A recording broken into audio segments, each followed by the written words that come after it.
Understanding the dollar. That means more than knowing what a dollar bill looks like or what a silver dollar is.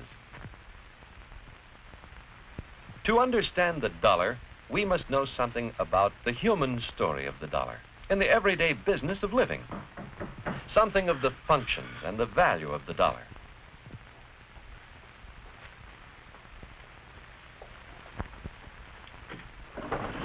Good morning, Mr. Blaine. How are you this morning, Miss Mueller? I'm fine. I was in the kitchen. I didn't hear you come down the stairs. I'm in a hurry. I have to be early to school today, but I thought I'd leave you the rent check. Oh, thank you. How's the water this morning? All right? We are familiar with the story of how money makes possible the exchange of many different goods and services among many different people. For his service as a teacher in the local high school, Mr. Blaine earns money. In exchange for money, he is able to obtain the use of the upstairs of Mrs. Mueller's house for himself and his family. Wherever we go, we see money being used as a medium of exchange. Money allows a businessman to exchange part of his profit from his business for a daily paper.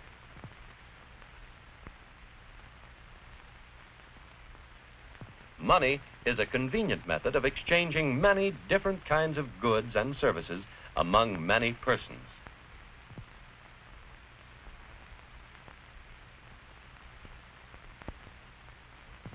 Money is also a standard of value. The value of goods is stated in terms of money.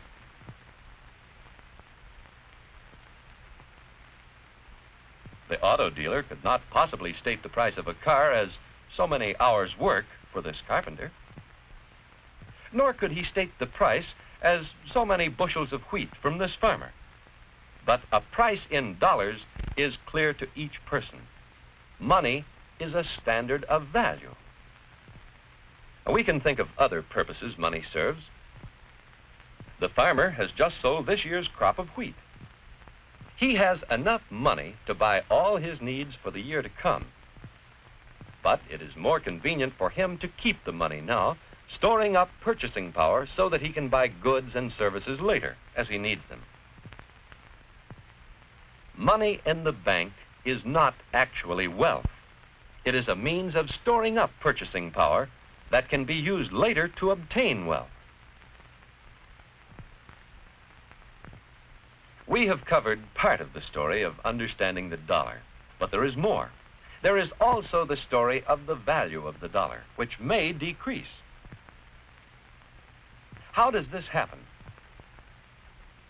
Why does the value of the dollar decrease and increase? That is the story of comparative prices. Prices change.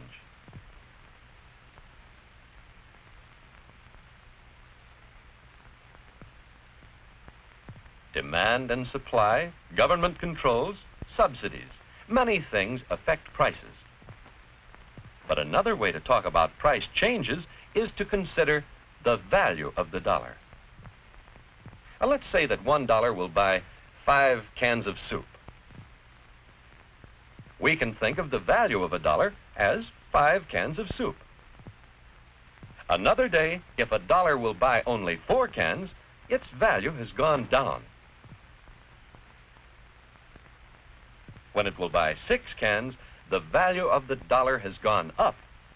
Thus, the price of soup determines the value of a dollar in respect to soup.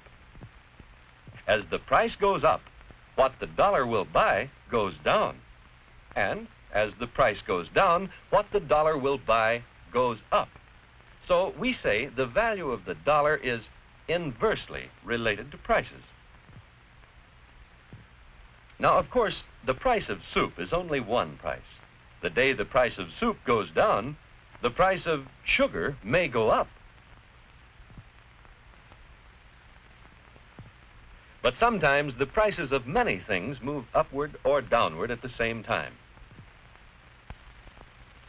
So when we talk about the value of the dollar, we usually mean not the price of one article, but the prices of many articles.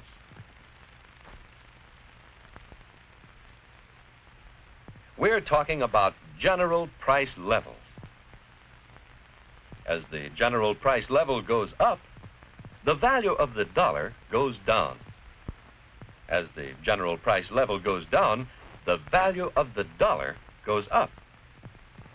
But the changing value of the dollar has a human story, too. Notice the furnishings of Mrs. Mueller's home. They're old. Well, this is in part because she likes them, but also because of the changing value of the dollar. Mrs. Mueller is a widow.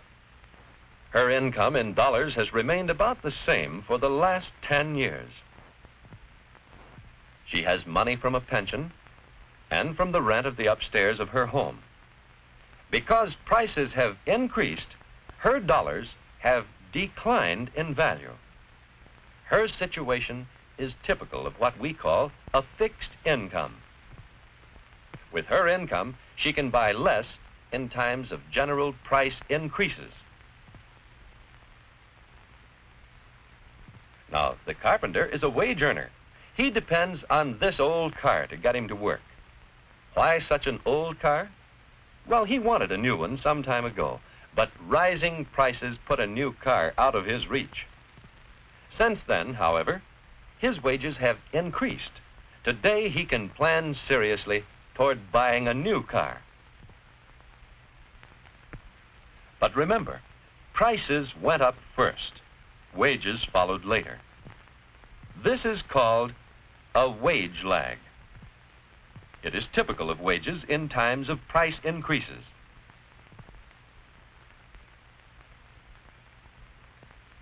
What about Mr. Blaine, the school teacher? His income has increased some, but not much. The wage lag for people on salary is often great. Salaries do not increase as rapidly as prices. And Mr. Blaine finds that he must work on another job part-time in order to live at the same level as before. What about the profits of businessmen? How do rising prices affect this type of income? Mr. Sampson is in the business of making scales. In his storeroom, there are stocks of raw materials his company has purchased for use. These raw materials were purchased some time ago, at a time when prices were lower. But the goods being manufactured will be sold at the present higher prices. So, rising prices often mean increased profits to businessmen. In our story of understanding the dollar, we have seen that money is a medium of exchange. It is a standard of value. And it is a way of storing up purchasing power.